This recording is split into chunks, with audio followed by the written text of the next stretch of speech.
गांधी जी के संदर्भ में टिप्पणियां, क्या गांधी जी की समीक्षा ही नहीं होनी चाहिए, कोई आलोचना ही नहीं होनी चाहिए, या आलोचना हो अगर तो इन शब्दों का प्रयोग नहीं होना चाहिए? और नाथूराम गोडसे को कभी भी देश का हीरो नहीं कहा जा सकता। आप किस तरीके? देखिए, बिल्कुल भी नहीं बोला जा सकता। पहली बात तो ये कि अपने आपको महाराज बोलते हैं। महाराज मुझे किसी एंगल से लगते नहीं है। आपकी जो भाषा है बहुत ही खराब है। एक महाराज की भाषा बहुत अच्छी होनी चाहिए, बहुत ठीक होनी चाहिए, ऐसी भाषा होनी चाहिए जो लोगों को सुन करके अच्छा लगे, ना कि गंदा लगे। आप गाली दे रहे हैं, महाराज होकर के आप गाली दे रहे हैं, और उसके बाद महात्मा गांधी जिन्होंने कुछ किया, आप वोट से कुछ खराब कर रहे हैं।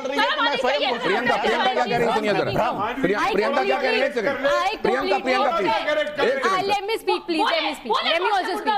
एक सेकंड। गोडसे जिंदाबाद। साथियों, आप देख सकते हैं डिबेट में बहुत ही मजा आने वाला है। आप इस डिबेट में आगे देखेंगे कि कैसे महाराज जी ने पूरे प्रवक्ताओं को कैसे खदेड़ दिया, और उनकी भाषा सुनकर वो सब पूरे प्रवक्ताओं दंग रह गए। कैसे उन्होंने बस एक ही झटके में सभी की बोलती बंद कर दी।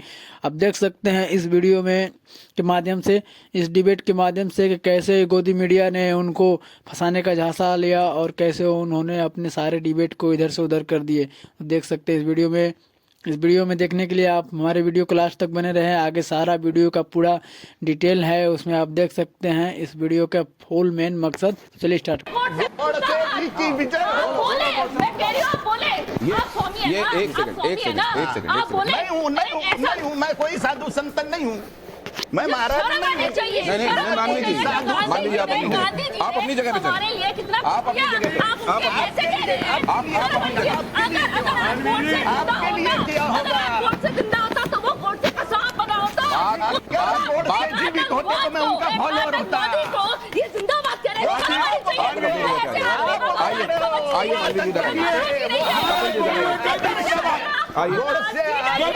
हमारे लिए। आइए इधर आइए। मैं बोलूंगा एक सेकंड। कपिल जी शांत हो जाइए। कपिल जी एक सेकंड शांत हो जाइए। हाँ बिल्कुल। क्या है गांधी? ये I think we should respect. किसने वाला दिया गांधी वाला? शांत। कपिल जी शांत। कपिल जी शांत। उन्होंने कम्युनिस्ट दिलवाया, आजादी नहीं दिलवाई। पूछिए इनसे। आजादी उनका हाथ था। अरे छोड़िए, उन्होंने कम्युनिस्ट का नहीं दिलवाया अंग्रेजों से मिल करके।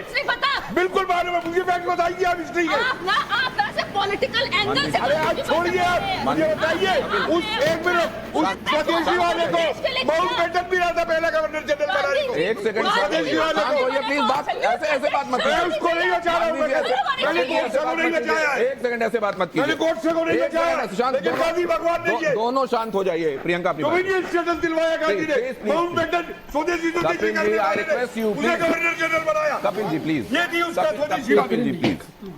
प्रियंका प्रूव करिए मुझे। प्लीज, इससे पहले कि वो फिर से शुरू, आप अपनी बात कहिए। मेरे पास बहुत सिंपल दो सवाल हैं। यहाँ पर हमारे शो का नाम भी धर्म संकट है। धर्म की ही बातें हम हमेशा करते हैं शो पे, और धर्म ही एक मुद्दा है जिसके ऊपर सब बात करते हैं और कुछ भी बात करते हैं। तो मेरे दो बहुत सिंपल से सवाल है। मैं भी काली माँ की साधना करती हूँ, महाराज जी भी काली माँ की साधना करते हैं, मैं भी बहुत जाने माने शोज पर काम करती हूँ एज एन एस्ट्रोलॉजर, और साधना भी करती हूँ। महाराज जी ने एक बात कहा कि माँ ने, उनकी टांग टूटी तो माँ ने आके उनको उनकी टांग को जोड़ा। उन्होंने ऐसा अभी स्टेटमेंट दी। तो मेरा एक सवाल आपसे है कि क्या इतना आसान होता है कि माँ हर व्यक्ति को दर्शन दे दे? करोड़ों लाखों लोग हॉस्पिटल में बीमार हैं, बहुत दिक्कतें, बहुत परेशानियां, तो माँ ने सिर्फ आप ही को क्यों दर्शन दिए? पहला सवाल। क्योंकि मैं भी साधना करती हूँ, मैंने आज तक माँ के प्रत्यक्ष सामने से कभी दर्शन किए नहीं, मैंने बस उनकी एनर्जी को महसूस किया। मैं कैसे? तो दूसरा सवाल मेरा ये है, क्या आपको लगता है आज रामकृष्ण परमहंस यहाँ होते तो उनसे भी लोग ये पूछ लेते कि आप काली माँ का साक्षात्कार हुआ? आप नहीं, रामकृष्ण परमहंस नहीं, आज अगर होते तो क्या उनको भी समीक्षा कर लिया? आपने उनसे सबूत दी है कि ये वाली बात होती है? स्वामी विवेकानंद ने की थी समीक्षा। स्वामी विवेकानंद समीक्षा की थी ना। आप किसी एनर्जी के साथ जब काम करते हैं ना, आप किसी एनर्जी के साथ, पहली बात तो काली माँ एक ऐसी एनर्जी है जिसके ऊपर पूरा ब्रह्मांड चलता है।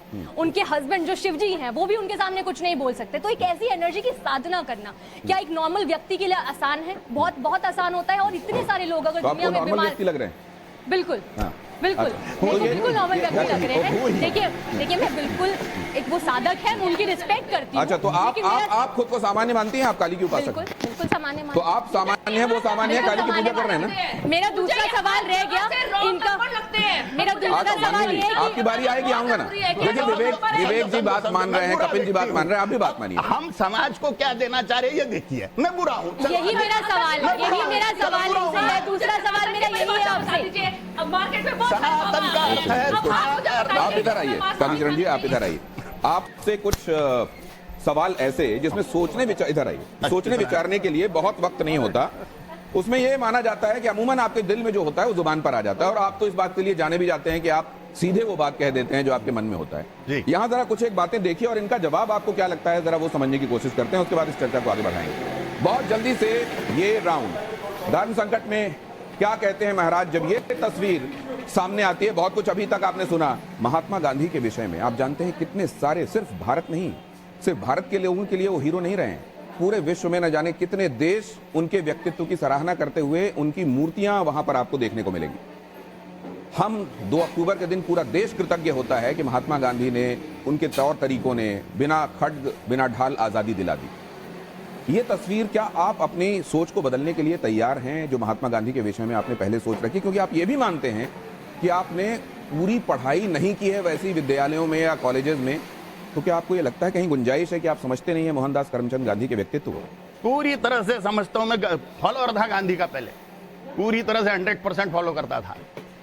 जिस व्यक्ति ने भगवान श्री रामचंद्र जी के, भगवान श्री कृष्णचंद्र जी के फॉलोअर छत्रपति शिवाजी महाराज, गुरु गोविंद सिंह जी महाराज, राणा प्रताप जी महाराज को पथभ्रष्ट कहा, उस व्यक्ति को मैं महान कैसे बोल सकता हूं? और जिस व्यक्ति ने मारा महात्मा नाथुराम गोडसे जी भागे नहीं वहां से। हाँ। तब की पुलिस इतनी शक्तिशाली थी नहीं कि वो ढूंढ सके एक बार भाग जाने के बाद में किसी व्यक्ति को। और नाथुराम गोडसे जी पढ़े लिखे व्यक्ति थे, पत्रकार थे, वो एक बहुत बड़े संपादक थे। भाग क्यों नहीं गए मारने के बाद में? एक मिनट, भाग क्यों नहीं गए? पूरे देश की विचारधारा, पूरे देश की विचारधारा और आपकी विचारधारा में जब फर्क है तो क्या बहुसंख्यक लोग, क्या आप ये मानते हैं कि जो उनकी धारणाएं हैं वो गलत हैं? मुझे किसी को कुछ नहीं, मेरी धारणाएं मेरे लिए सर्वोपरि है, मेरी मान्यताएं, मेरा जितना भी पता है। अगली तस्वीर आपके सामने तो आपने देखा कैसे शानदार और मजेदार डिबेट चल रहा था। इस डिबेट को देखने के बाद आपको क्या लग रहा है? इस डिबेट में तो मुझे ऐसा लगा कि जैसे ये दो लोग आपस में लड़ ही जाएंगे, पर देखे कैसे एंकर ने बहुत ही शालीनता और बहुत ही स्वाभाविक तरीके से दोनों को शांत कर दिया, और उसके साथ ही साथ उन दोनों को अपने अपने बात कर रखने का मौका भी दिया। दोस्तों आप देख सकते हैं ये जो संत महासंत जी हैं ये कैसे अपनी बात खुलेआम बोल रहे हैं, और इनको ज़बरदस्ती कैसे इनकी ओर से की जा रही थी। साथियों, इस देश में सभी को अपना धर्म, अपनी जात और अपना आस्था मानने का अधिकार है, और साथ ही साथ इस देश में सभी संविधान के थ्रू सभी कोई अपनी अपनी भाषा, अपनी बात को कहीं भी रख सकता है। दोस्तों ऐसे ही मज़ेदार डिबेट देखने के लिए हमारे चैनल को सब्सक्राइब करें और हमें फॉलो करें ताकि हम और अच्छी वीडियो